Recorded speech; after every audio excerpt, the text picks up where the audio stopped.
Nessa edição do Agricultura BR, nós vamos trazer para você uma entrevista com o professor Molion, que fala sobre o El Niño e as mudanças que nós estamos vendo e como que elas impactam na produção norte-americana de soja e milho. Por falar em produção americana de soja e milho, por lá, as previsões do tempo têm feito com que soja dispare no mercado. Bolsa de Chicago tem registrado soja com fortes altas, hoje, agora há pouco, mais de 40 pontos de elevação. Você vai entender como é que o mercado se comporta. E ainda, integração lavoura, pecuária e floresta também na agricultura familiar, fazendo esses produtores terem mais lucratividade, maior rentabilidade. São alguns dos assuntos de hoje do Agricultura BR, que começa agora.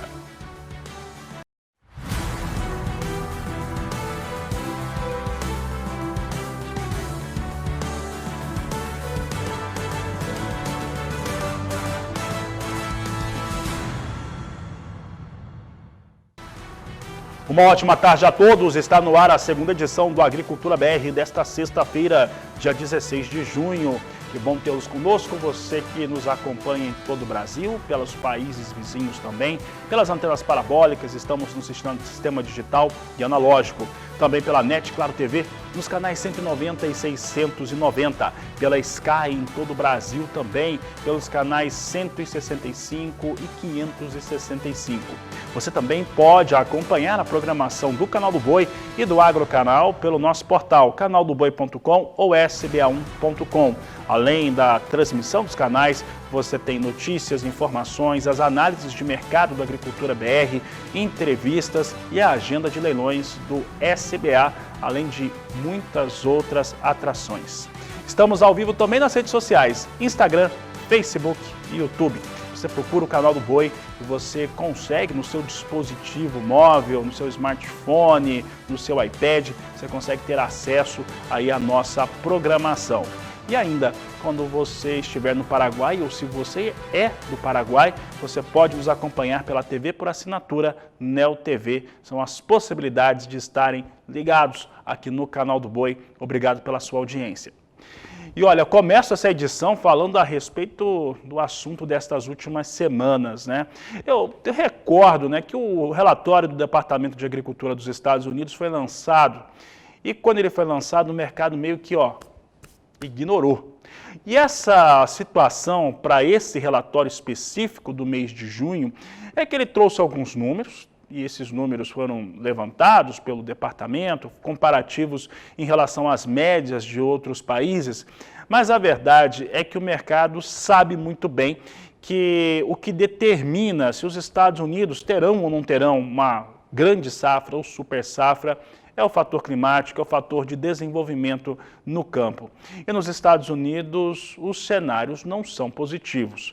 O clima no chamado cinturão agrícola, o Corn Belt, ele segue bastante quente, com falta de chuvas, e a previsão climática para os próximos 30 dias é chover bem menos que a média dos últimos 5 anos. Então temos esse cenário que faz com que soja, principalmente, tenha uma disparada nos negócios na Bolsa de Chicago. Hoje, por exemplo, subindo mais 40 pontos, e essa semana já vimos isso, sobre 30, sobre 20, então temos realmente soja subindo e subindo muito no mercado internacional, porque o mercado deixou de acreditar numa super safra norte-americana. Para falar a respeito destes assuntos, eu vou conversar agora com o Hernani Klein, da Klein Agribusiness, que participa do programa conosco. Klein, obrigado pela sua participação mais uma vez. Eu quero começar falando sobre produção norte-americana de milho e soja, sobre os riscos que hoje elas têm. Primeira pergunta é, você acredita que já podemos estar vendo uma espécie de quebra na safra norte-americana ou uma redução já relevante de entre 8% e 10% nas estimativas de produção? Boa tarde, seja bem-vindo. Boa tarde, Fabiano. É sempre um prazer estarmos juntos. Esse momento, Fabiano, a gente considera que o mês de junho ele é determinante, né, principalmente para as culturas dos Estados Unidos, né, tanto para a soja quanto para o milho. E o que a gente tem visto nos noticiários, a questão climática, né, que é muito preocupante nesse momento, e daqui para frente é o que realmente vai impactar, porque soja entra nos períodos críticos de floração, de enchimento de grão, e isso vai impactar fortemente o comportamento que for daqui para frente. Porém, o que a gente viu até agora, no que está se desenhando, né, do clima seco, principalmente nos principais estados produtores, que tem um grande percentual da produção americana, é que sim, já começa a impactar diretamente, né, na questão da produtividade, apesar de ser cedo, mas a gente sabe que a cultura ela tem um período vegetativo, um período de desenvolvimento, e dentro dessas fases, conforme for a condição climática, a condição de umidade dos solos, no caso, como está sendo crítico, né, um período seco, ela acaba impactando diretamente na produtividade final. Hernani, agora falando especificamente a respeito do mercado da soja, a soja ela tem mostrado, o mercado, os operadores têm mostrado uma descrença nos Estados Unidos cada vez maior de que as estimativas do Departamento de Agricultura norte-americano de uma safra recorde para os Estados Unidos se confirme. E com isso tem se colocado mais preço na soja. Nós temos visto regularmente soja dar disparadas nos negócios na Bolsa de Chicago. Dito isso, Hernani, em relação especificamente à soja, nós temos um momento em que soja em Chicago vem com preços muito bons, o que é interessante, né? Pode abrir uma janela de oportunidades aqui para o Brasil, mas por outro lado nós temos um dólar que vem numa situação, até subindo um pouquinho, mas o dólar está operando ali entre R$ 4,80, R$ 4,83 no câmbio comercial e tem uma expectativa de melhora de prêmio. Como é que fica essa comercialização do Brasil, tendo visto essas altas com soja em Chicago? Isso, esse movimento que nós temos observado nesses últimos dias, né, essa repercussão da safra americana e além da safra americana em termos globais, a gente viu no último relatório que saiu mais uma redução da safra argentina também, agora veio próximo dos 20 milhões e 500 mil toneladas de soja, isso certamente também vai impactar em algum momento na formação do preço da soja, né? Alguém vai ter que suprir essa demanda por farelo que está tendo, principalmente na China, e como a Argentina teve essa quebra, o Brasil, no momento, é o que vai fornecer possivelmente esse farelo. E, além disso, Fabiano, essas cotações, está muito melindroso o mercado global, né? Você vê que a gente vê movimentos de mercado de 50, 60 pontos em um único pregão, tanto de baixa quanto de alta. No caso, agora, nesses últimos dias de alta, repercutindo todo o cenário mundial, principalmente safra americana. A questão do câmbio tem impactado bastante, né? A formação do preço em reais aqui no interior, mas a gente já percebeu nesses últimos dias que mudou bastante a indicação de preço para o produtor. Principalmente soja que ainda está disponível a ser comercializado. Mato Grosso, a gente fala em torno de 35% ainda da safra para ser vendida, né? E safra futura também, a formação de preço para a safra 24, a gente já percebeu que mudou bastante o cenário de preço essa semana em relação à semana passada, com essas novas altas do mercado. Então, acredito que sim, vai ter um momento agora de novas oportunidades, o produtor já está se posicionando para tentar buscar uma média de preço do que vinha sendo praticado e do que está acontecendo agora, né? E também com a nova expectativa de que esse mercado volte a subir diante de todo esse cenário de possíveis quebras de soja no mundo como um todo. Hernani, agora olhando para o cenário bem no estado do Mato Grosso mesmo, também brasileiro, mas Mato Grosso, por ser o maior produtor de soja do Brasil, o maior produtor individual de soja do mundo, olha só, nós temos ainda no país um volume expressivo de soja a ser negociada, boa parte dessa soja provém do estado de Mato Grosso, e nós temos aí essas variáveis que você acabou de citar em relação à formação de preços para os negócios com a oleaginosa. como que você acredita que esse produtor de soja, esse sojicultor, deve começar a negociar a soja que ainda tem disponível a partir de agora? Fabiano, o que a gente imagina, né? O produtor tem uma certa pressão nesse momento, que começa a entrar a safra de milho aqui no Mato Grosso, né? Então, existe uma disputa de espaço para a alocação dessa safra do milho. A gente vai ter uma disputa nos portos para a soja, exportação e para o milho. Então, a logística vai ser uma logística bastante disputada. E nós temos ainda a questão das fábricas que demandam soja para o segundo semestre aí para cumprir seus programas de esmagamento. Então, eu acredito que o produtor, apesar dos níveis de preço que estão sendo praticados serem bastante inferior ao que vinha sendo no início do ano, mas o produtor ele deve aproveitar essas oportunidades, principalmente para não ter um estrangulamento de logística mais adiante. Então, segmentar suas vendas, mas não deixar de aproveitar as oportunidades. Eu acredito que o produtor, principalmente com essa questão do câmbio, que a gente não sabe como que vai se comportar daqui para frente, né? Toda essa questão macroeconômica e política do Brasil, mas o produtor ele tem que se posicionar e fazendo suas vendas, mesmo que segmentadas, não deixar de participar do mercado. Mesmo com as altas que estão acontecendo, é difícil, né? Não é impossível, porque o mercado muda e muda de uma velocidade muito grande, mas níveis como a gente viu no início do ano já é um nível muito longe, um objetivo muito longe de ser alcançado. Então, conforme está acontecendo esses aumentos nas cotações de Chicago, que repercute aqui também no Brasil em termos de preço, o produtor brasileiro ele precisa ir segmentando e se posicionando nas vendas do produto que ainda tem para vender. Muito bem. Para encerrar aqui a nossa entrevista, Klein, e aí falando um pouquinho também a respeito dos aspectos do milho aqui no Brasil, principalmente Mato Grosso, né, os números que nós temos, tivemos aí o Ministério da Agricultura anunciando que vai voltar a ter estoques públicos do cereal. Como que você acredita que isso pode trazer de impacto para essa produção especial desta campanha, desta safra, em que o Brasil deve ter uma colheita recorde ao final dela? Ainda está colhendo, está começando a colher em todo o Brasil, principalmente no Mato Grosso, mas como que devemos ficar num cenário como esse?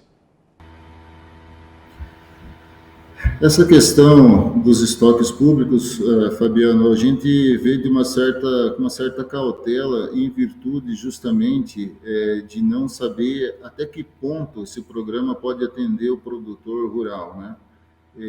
Em que volume que isso atenderia o produtor, se resolveria, pelo menos em parte, né, essa questão de espaço e da liquidez para a safra que está sendo colhida agora, né? A gente teve esse advento das indústrias do etanol à base de milho, que deram uma liquidez muito grande em termos de demanda por o milho, tanto local, né, a nível de estado, como a nível nacional também. Mas a questão que a gente tem de expectativa é muito mais em cima da exportação, né, do que algum programa que possa atender o produtor rural em termos de estoque público. A gente é difícil de falar em virtude de tudo que a gente está vendo se desenhando na política ainda com essa nova gestão, né? A gente não sabe se haverá recursos disponíveis para atender essa nova demanda em termos de um programa que pudesse dar um subsídio em termos de preço ao produtor, mas se porventura acontecesse, seria muito bem-vindo, né?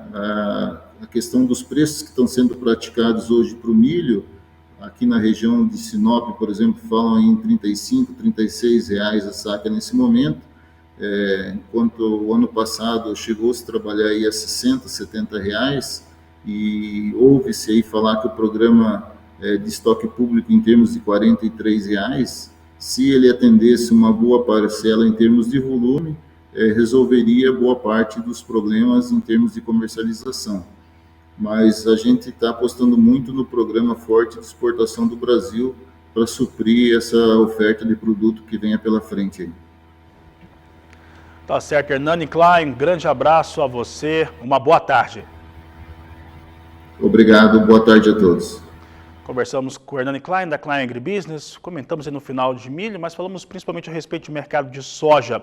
E o mercado de soja em Chicago segue com as suas disparadas. Tivemos até na quarta-feira alguma realização pequena em algumas posições, mas o fato é que o mercado está precificando uma safra norte-americana prejudicada pelo clima e bem longe dos números que foram apresentados pelo Departamento de Agricultura dos Estados Unidos.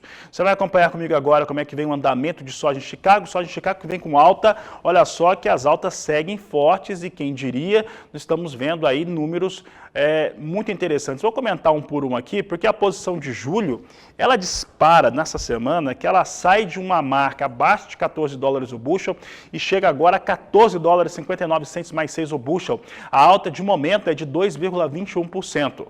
Já a posição de agosto é negociada a 14 dólares 1 cento o bushel, alta de 2,37%. Setembro é negociada agora a 13 dólares 51 centes mais 2 o bushel. Essa posição estava bem abaixo dos 13 dólares, estava em 12 dólares e um 12 dólares baixo, e agora vem acima de 13,50 com uma alta de agora de 3,23%. Novembro também, é mesmo caso de setembro, vindo com alta de 3,25% a 13 dólares 34 centes mais 2 o bushel. Essas posições, setembro e novembro, elas são muito interessantes de serem observadas, já que elas precificam a safra norte-americana. Então, não é só o curto prazo que está se mostrando com valores mais altos, mas também com a colheita americana vindo com preços mais altos, também soja de Chicago, o que mostra que quem está lá não acredita numa safra recorde, ou não pelo menos como o Departamento de Agricultura norte-americano desenhou nos seus levantamentos que já foram apresentados e que mostram uma safra nova 2023-2024. Vamos dar uma olhada no dólar. O dólar no Brasil vinha com alguns ganhos nesta sexta-feira. Continua o ganho de pouco mais de 0,5%, R$ 4,82 mais 9, está alto aqui, vindo quase a 4,83. Mesmo assim, o dólar vem realmente com queda. Hoje um dia que dá para dizer que há alguma correção para o dólar, né? Mas, falando francamente, são 9 sessões, quase 10 sessões seguidas de quedas para a moeda norte-americana e hoje temos aí algum apetite de alta para essa moeda norte-americana.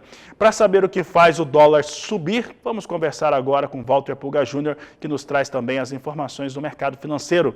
Pulga, boa tarde, seja bem-vindo.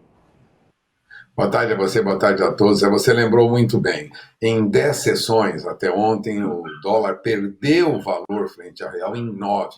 Ou seja, houve uma baixa acentuada, uma queda entre 9% e 10% no valor do dólar frente ao real nas últimas semanas. Ou seja, foi uma queda acentuada, né? Ou seja, nós tivemos aí uma baixa do dólar, ela é visível. Agora, hoje é de fato uma correção, porque ele baixas sempre alto no mercado. O Jornal Valor Econômico, através do Valor Data, acompanha aí cerca de 33 moedas entre as mais negociadas no mundo, né? E percebe que o real hoje tem um desempenho muito ruim. As outras moedas continuam ainda tendo uma valorização ou perdem pouco frente ao dólar, mas hoje nós perdemos bastante. Vale lembrar que nós tivemos hoje o dólar até a R$ 4,85. Agora está em 4,83, uma queda, uma alta superior aí pouco mais de 0,5%, mas chegou a subir mais, chegou a 4,85. De qualquer modo, vai ocorrendo o que nós temos visto nos últimos dias. O dólar frente ao real perdeu valor e já se consolida mesmo abaixo de R$ 5. Se essa situação vai mudar, e alguns analistas consideram que isso vai ocorrer agora no segundo semestre, é esperar para conferir. Mas, a princípio, o dólar vai se mantendo aí em patamares mais baixos. Lá fora, não é muito diferente.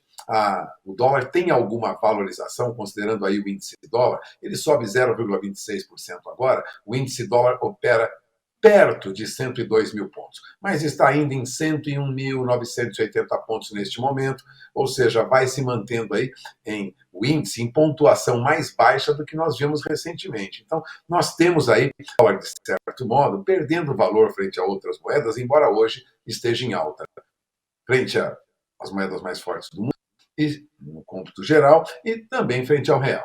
É esperar uma acomodação, a princípio deve permanecer na próxima semana também nesses níveis.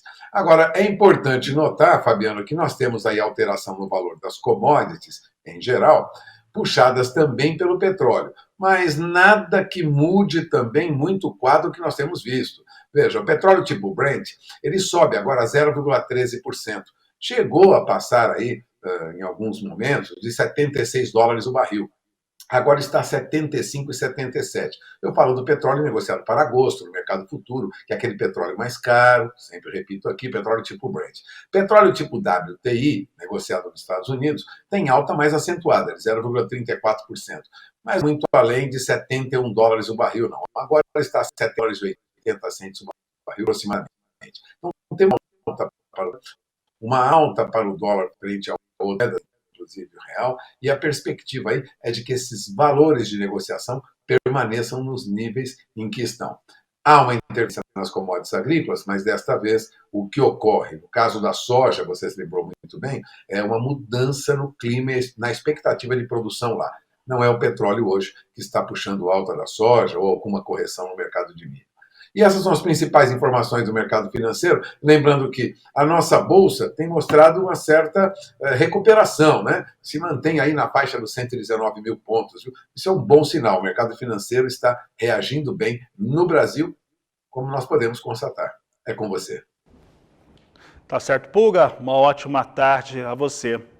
Seguimos agora com as informações de Agricultura BR e você confere comigo como é que vem as referências para o valor da soja em dois dos mais importantes portos brasileiros, Paranaguá e Santos. E olha só, a entrega aqui é para o mês de agosto. Santos tem valor em R$ 138,00 a saca de 60 quilos na referência e Paranaguá R$ 134,00 por saca, de acordo com a Grãos Corretora.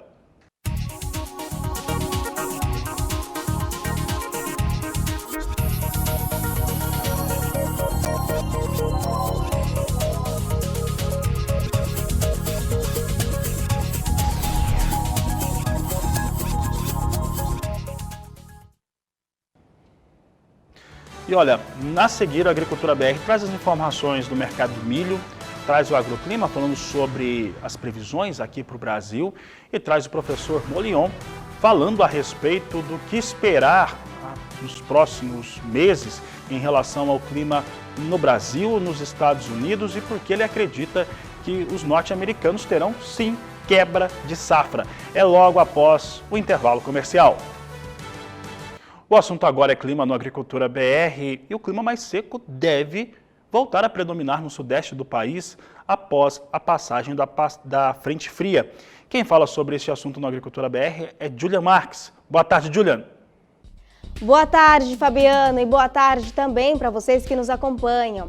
Depois da passagem da frente fria, o tempo seco vai voltar a predominar na reta final do mês de junho em boa parte da região sudeste, se estendendo também nos primeiros dias de julho. Neste período, só há condição para chuvas mais isoladas e sem grande volume na divisa entre São Paulo e Paraná, assim como em áreas do Vale do Paraíba e no Rio de Janeiro. De modo geral, os produtores vão poder retomar as atividades de colheita do café, citros e o corte e moagem da cana-de-açúcar. Falando ainda do café, os produtores ficam de olho no tempo por conta da secagem dos grãos nos cerreiros, e isso será possível durante a próxima semana. Aliás, a frente fria se afasta já neste sábado e no domingo. O tempo firme já deve predominar entre São Paulo e Minas Gerais. No Espírito Santo, o tempo firme estará de volta na segunda. Em Franca, no interior ali de São Paulo, A expectativa é de pouquíssima chuva. Agora em diante vai ser assim. Os episódios previstos são poucos em quantidade e qualidade, em que os acumulados mal devem ser considerados como chuva agrícola. Isso pelo menos até o final do mês de julho.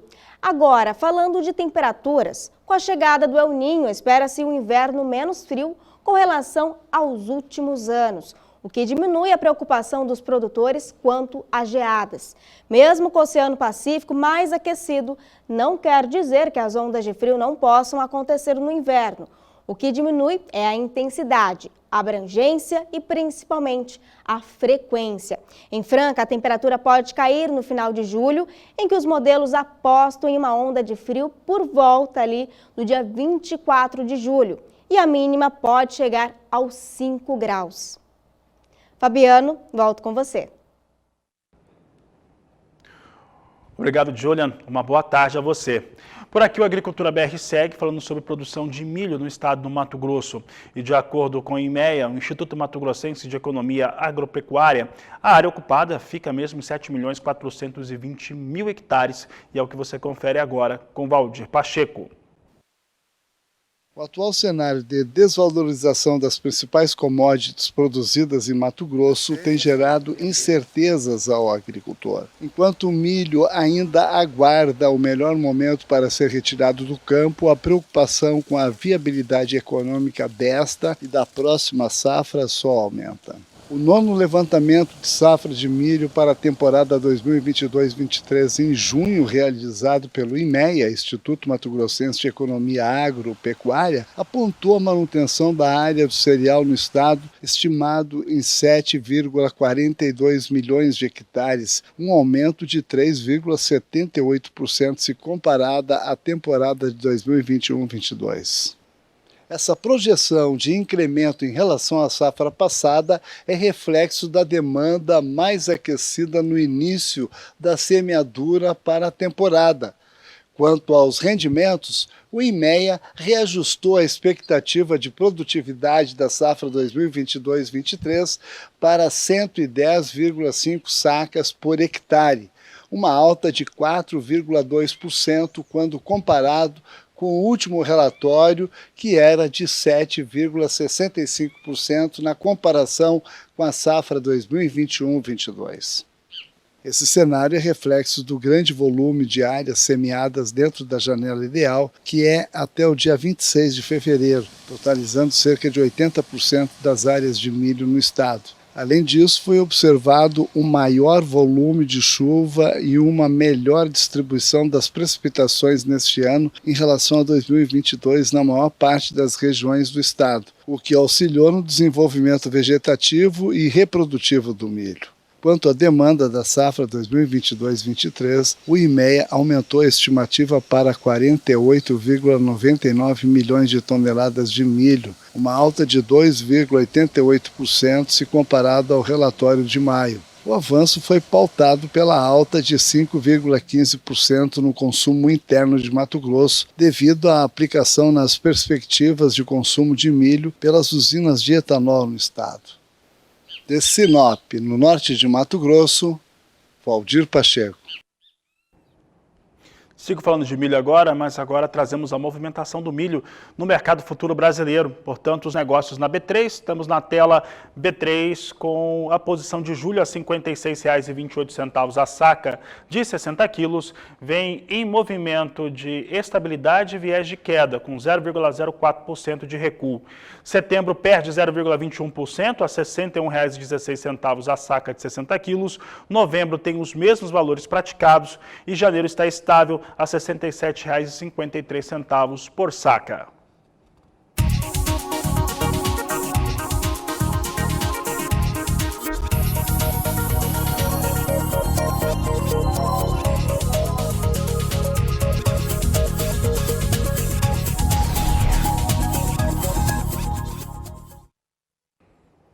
Vamos olhar agora o mercado futuro do milho na Bolsa de Chicago. É importante lembrar que as áreas de produção nos Estados Unidos, soja e milho, elas são compartilhadas, estão na mesma região. Portanto, o milho lá também tem estimativa de recuos. E com isso, o milho norte-americano, o milho em Chicago, sobe. E a posição de julho vem agora para $6,30 mais 4 bushel. A alta é de 1,16%. Dezembro é negociado com $5,83 o bushel, com alta de 2,28%. Março, $5,86 mais 6 o bushel, com alta de 2,13%. Maio, $5,94 mais 4 bushel, com alta de 2,10%.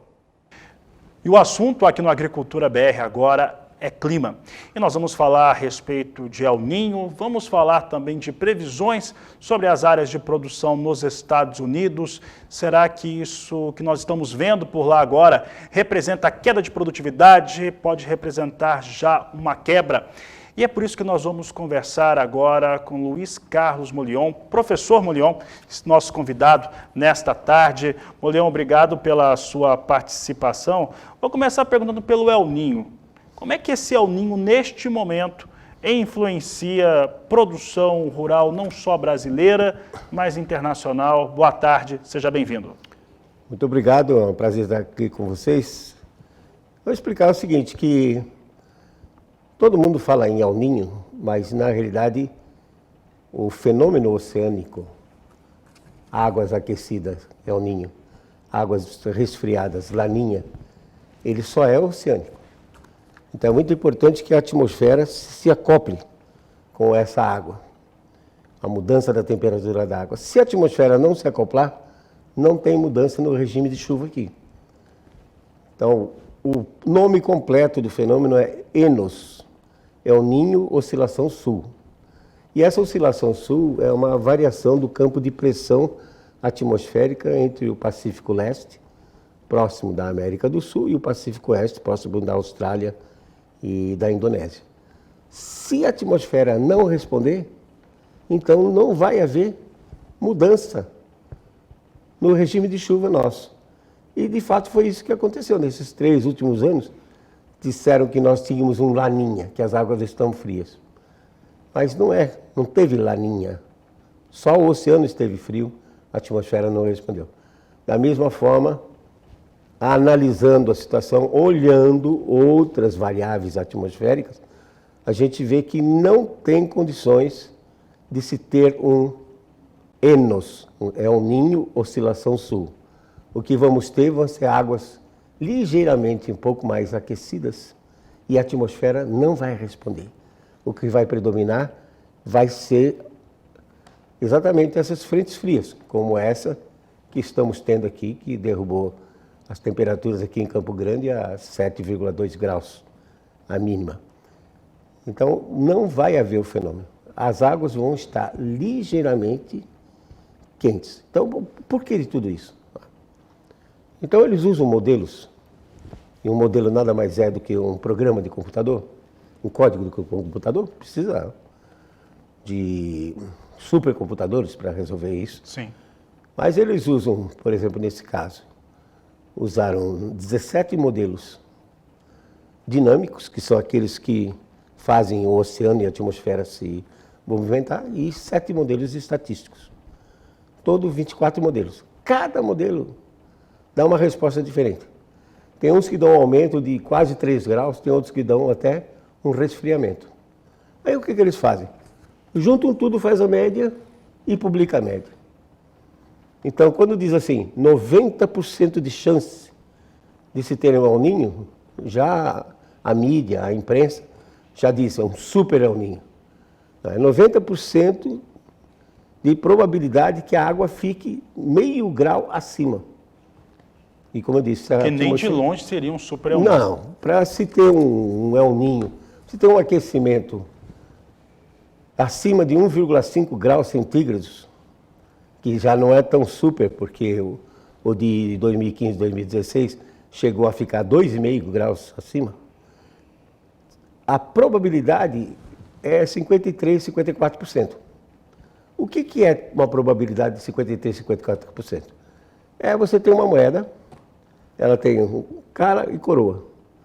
Você diz assim, se der cara, temos El Niño, super El Niño. Se der coroa, não tem. Quer dizer, 50% de chance. É né? muito, é muita. Então para não dar também, para não ter. Exatamente. Então não pode digamos assim, usar isso como, eu diria, uma espécie de terrorismo climático para deixar o produtor preocupado. Esse terrorismo climático, professor Molion, é importante lembrar que a gente tá num programa que fala de mercado, ele traz ali mercado para cima, para baixo, e essas informações elas são utilizadas exatamente para dar parâmetros neste mercado, tanto para cima quanto para baixo. Certamente. No momento, né, a gente já vai entrar nesse assunto, né, da safra norte-americana, mas no momento ele trazia até poucas semanas atrás, 4, 5 semanas, ele dava um cenário de que o hemisfério norte teria uma super safra na campanha 23-24, coisa que é impossível de acontecer hoje com o que vai se desenhando na prática. É verdade, é verdade. Isso, em parte, é o Departamento de Agricultura, né, dos Estados Unidos, que agora, no dia 12 de maio, soltou um relatório que diz que vai ser uma super safra, que vai produzir acima do consumo. E não existe isso, porque, na realidade, as previsões é que o Corn Belt, o cinturão aí do milho, né, como é chamado, os estados de oeste, do lado oeste, por exemplo, Nebraska é um estado que produz muito, o Illinois, Iowa, Kansas, os dois principais. Dakota do Sul, eles até recentemente, metade do mês de maio, o solo ainda estava coberto com neve. Porque nesse resfriamento do Pacífico, a água quente tropical foi transportada para o norte do Pacífico, ao sul do Alasca, por uma corrente que banha a China e o Japão, chamada corrente de Kuroshio. Transportou essa água quente para lá. Como lá não tem saída, diferente do Atlântico, que tem o Ártico, e a água quente entra por debaixo do gelo. Lá não. A água fica parada ali, quente, 4, 5 graus, mais elevada do que o normal. Os ventos sopram da Ásia em direção à América do Norte. Passa por cima dessa água quente, se recarrega com umidade e vai alimentar as frentes frias, que fizeram com que Canadá e Estados Unidos tivessem um dos anos de cobertura de neve maior dos últimos 50 anos. Mais espesso. Aí o que acontece? Neve é branca porque é altamente refletora. A neve recém-caída, ela reflete 95% da radiação solar que incide sobre ela. Ou seja, absorve só 5%. Então você tem que primeiro derreter a neve para depois descongelar o solo.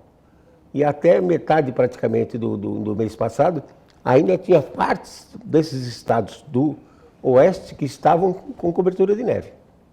Nebraska, por exemplo, registrou 254% a mais do que o normal. Então esse pessoal planta fora da janela, que terminou, diga-se de passagem, no dia 31 de maio. Por outro lado, a previsão é que as temperaturas, mesmo sendo verão, permaneçam mais baixas, da ordem de 2 a 3 graus. Então, o que vai acontecer com a planta? Uma soja de 120 dias, devido à temperatura baixa, ela pode virar 130. Ela aumenta o ciclo. 140. Ela aumenta a parte vegetativa dela. O que vai acontecer é que plantou fora da janela, já está sujeito a pegar nevascas ou geadas a partir do final de setembro e início de outubro. Então, o que o USDA, Departamento da Agricultura, está falando não faz sentido nenhum. Nessa safra de 22, porque realmente eles plantam de maio a outubro. Então, é encaixado no ano. Para nós é diferente, uma parte no ano, outra parte no ano. Os Estados Unidos teve uma quebra de 9% na safra de milho. Como eles produzem em média 360 milhões de toneladas, 9% representa 34 milhões de toneladas fora do mercado. Quebra na safra da soja, 4%, em torno de 5 milhões de toneladas. A China também teve quebra. Nós não conhecemos os números, mas as condições climáticas que a China passou... A China é o único país do mundo que nunca tem nenhum problema climático na sua produção, inclusive. Não é divulgado, né? Nunca é divulgado. Para eles está tudo Então, tudo você bem. tem a China, o segundo maior produtor de milho do mundo, também tendo uma quebra. Não sabemos quanto. Recentemente, agora, a Argentina terminando a safra de soja, terceiro maior produtor de soja do mundo, teve uma quebra de praticamente 50%. Eles esperavam 49 milhões de toneladas, agora estão na expectativa de 24 milhões de toneladas. Então, quebrando todos esses países que estão fora dos trópicos, e é isso que vai acontecer nesses próximos 15 anos. Mas a tendência do clima é de resfriamento, principalmente nos países fora dos trópicos.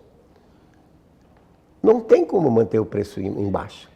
Absolutamente não tem como. É artificial.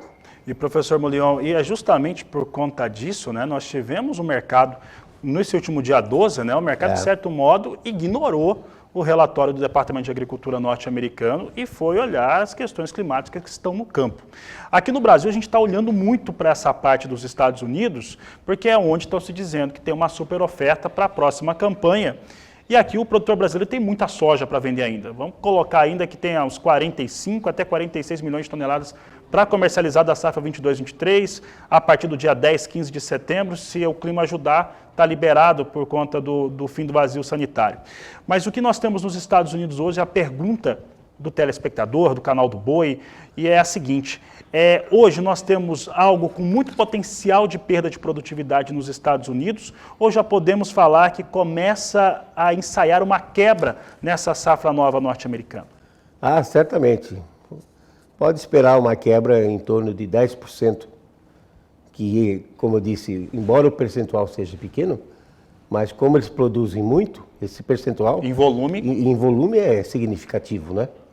Pode esperar uma quebra de 10% no milho e seguramente da ordem de 5% a 7% na safra de soja. Então, a China, como eu disse, também vai passar pelo mesmo problema, né? Porque os países fora dos trópicos. E a Argentina volta a ter um ano ruim, a próxima safra, 23, 24. Né? Então, essa quebra é uma oportunidade para o produtor brasileiro investir mais, produzir mais. Se ele puder segurar o que ele tem agora, segura, porque o preço vai subir. Não tem como manter o preço artificialmente baixo. Professor Molion, para encerrar, vou fazer uma pergunta para o senhor, que a gente sempre coloca aqui no canal do Boi, nos nossos programas, o seguinte: papel aceita tudo. Então, quando a gente vê um relatório, claro que a gente vai analisar todo o relatório, olha os países, a produção, o que o Departamento de Agricultura, o que a Companhia Nacional de Abastecimento, as empresas privadas estão apontando. Mas é sempre importante lembrar que todo país tem o seu interesse, cada empresa também tem o seu interesse no mercado. O quanto que, no seu entendimento, é confiável esses levantamentos que vão sendo apresentados, principalmente internacionais, em torno de produções globais aqui da América do Sul, toda da 23-24, é por média. Né? Até para ter um comparativo com os Estados Unidos, eles fazem isso anualmente. Mas o quanto disso é confiável no seu entendimento? Eu diria que muita gente usa os relatórios do Departamento de Agricultura dos Estados Unidos como fonte, né, de informação. E o Departamento de Agricultura dos Estados Unidos não é nada confiável. Ele joga um jogo relativamente sujo de manter os preços artificialmente baixos, como é esse relatório que saiu agora no dia 12 de maio. Então, ao longo do tempo, mesmo acompanhando os boletins semanais, onde eles relatam tudo o que está acontecendo no mundo todo, eu percebi que realmente não são confiáveis. Mesmo porque o grande problema deles é exatamente na variável clima.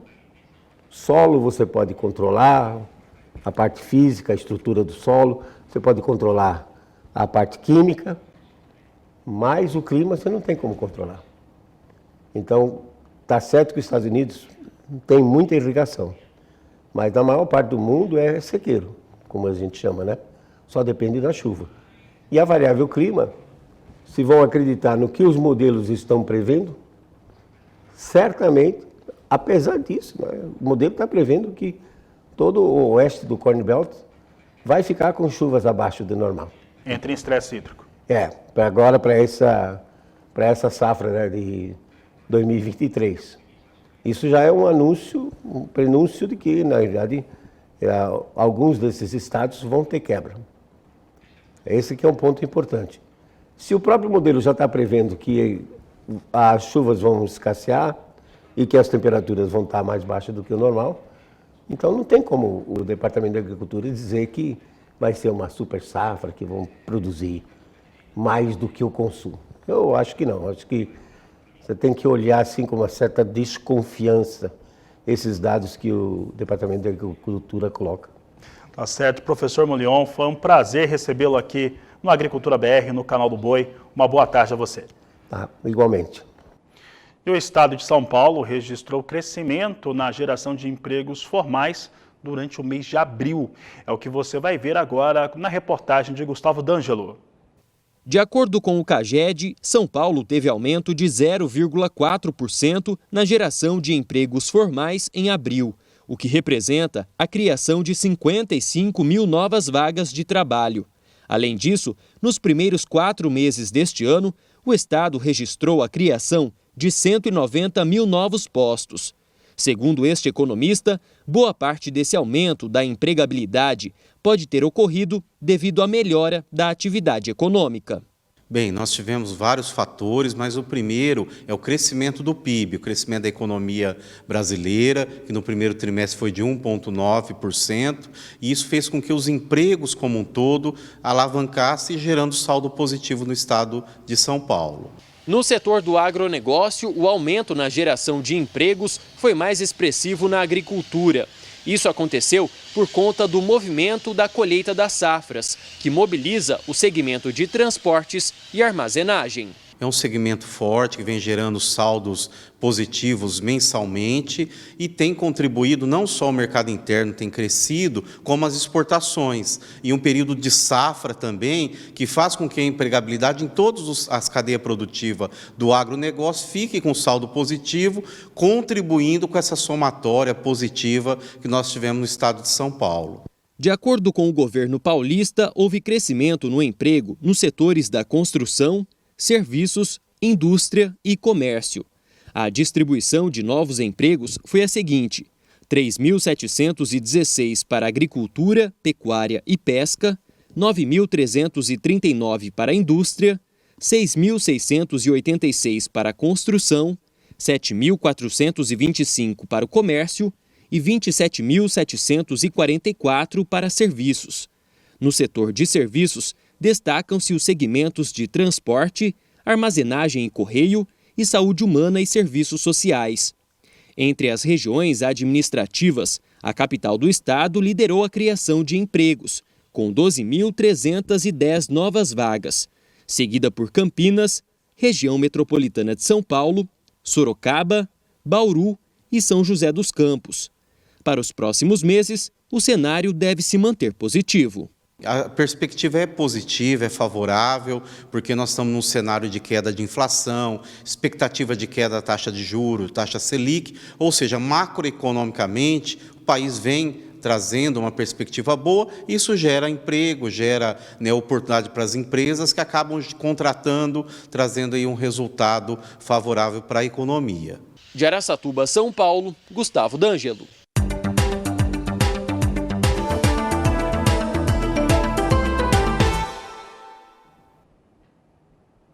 Vamos falar de café agora no Agricultura BR e agora eu trago em destaque como é que vem o andamento para os negócios com a arábica na Bolsa de Nova York, na plataforma Ice Futures.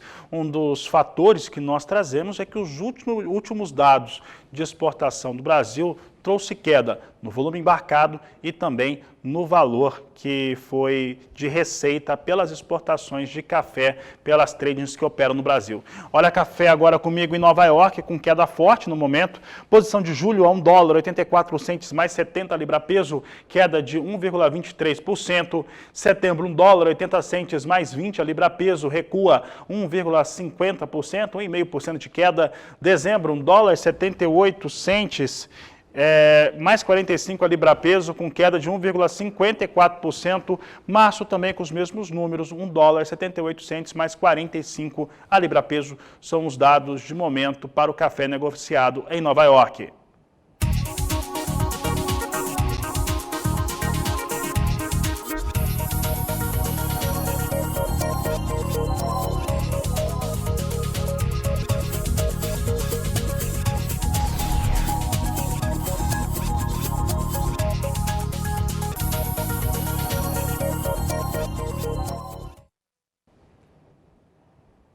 Números agora para o café robusta negociado na Bolsa de Londres, referência para o Conilon brasileiro. Lembrando que aqui nós trazemos o robusta negociados em tonelada e dólar. Portanto, posição de julho a 2.743 dólares a tonelada, perde 0,5%. Setembro, 2.660 dólares a tonelada, queda de 0,41%. Novembro, 2.592 dólares a tonelada, recua 0,11%. Janeiro, 2.564 dólares a tonelada, queda de 0,15% em dia de quedas para os cafés negociados em bolsa pelo mundo.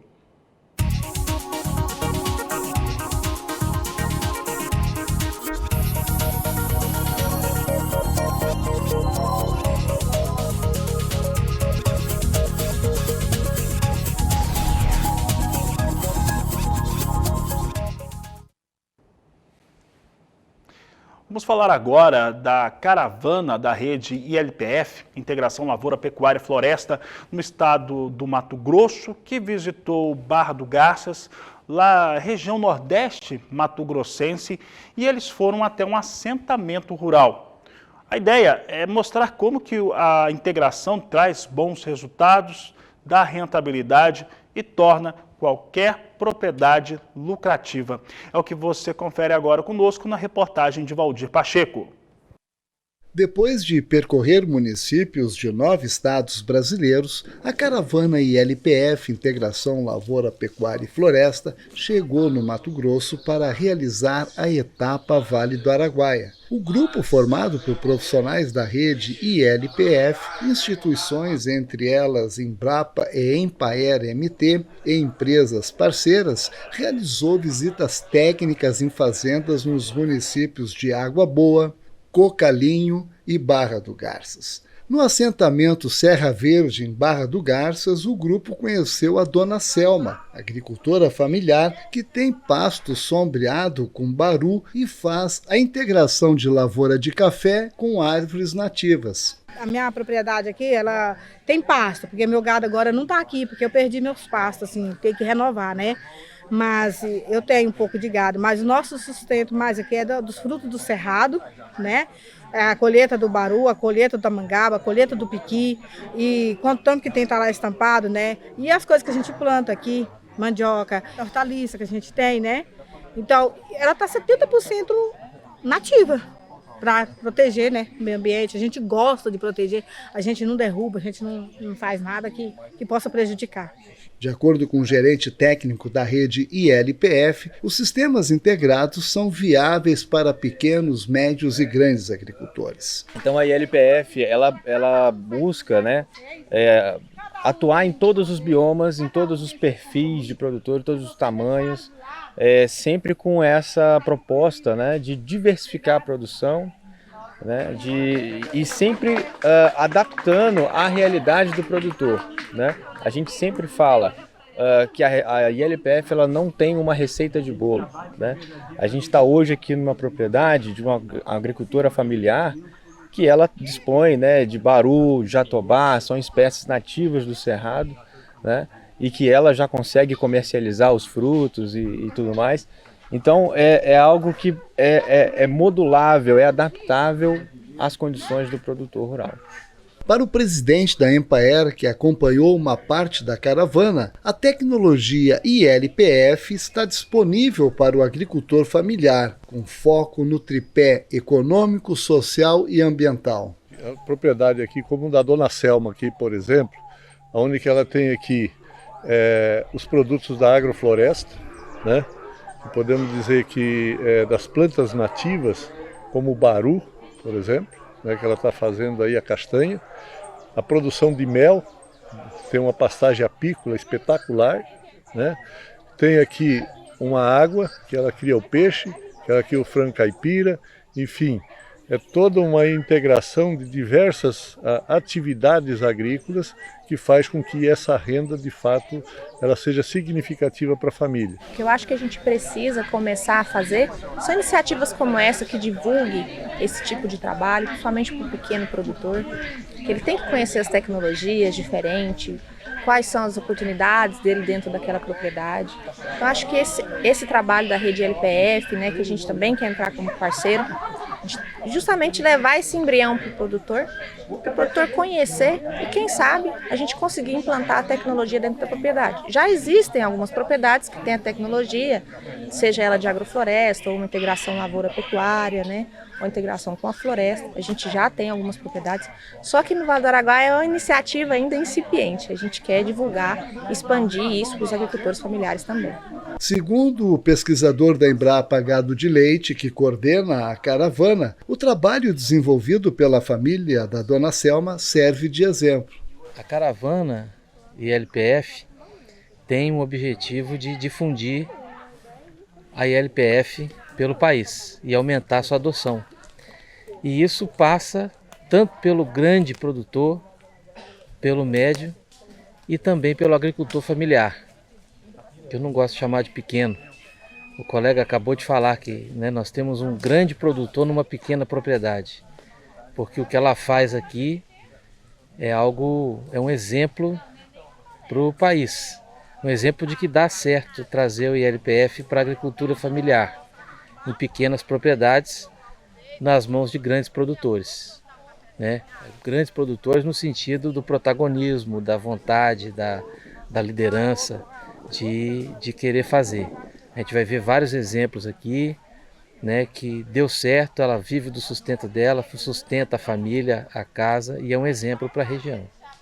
Mas eu tenho orgulho dele ter falado, não, mamãe, eu não vou jamais, junto com nós, criei meus filhos, tudo junto com ele. Soluções em todo o modelo de produção agropecuária do país, importando falar que não importa o tamanho da propriedade, e sim como que cada produtor rural consegue tornar a sua fazenda, a sua propriedade, sua chácara, seu sítio atrativo e principalmente lucrativo, e essa é a base do agronegócio. Olha, nós vamos ficando por aqui, nós vamos voltar às 16 horas na nossa terceira edição de Agricultura BR com fechamento do mercado. Até lá, nós esperamos que a ABICAR, que é a associação que representa as certificadoras do Brasil, envie a nota explicando a saída da CNA do Sisbov. A todos uma ótima tarde, um grande abraço e até mais!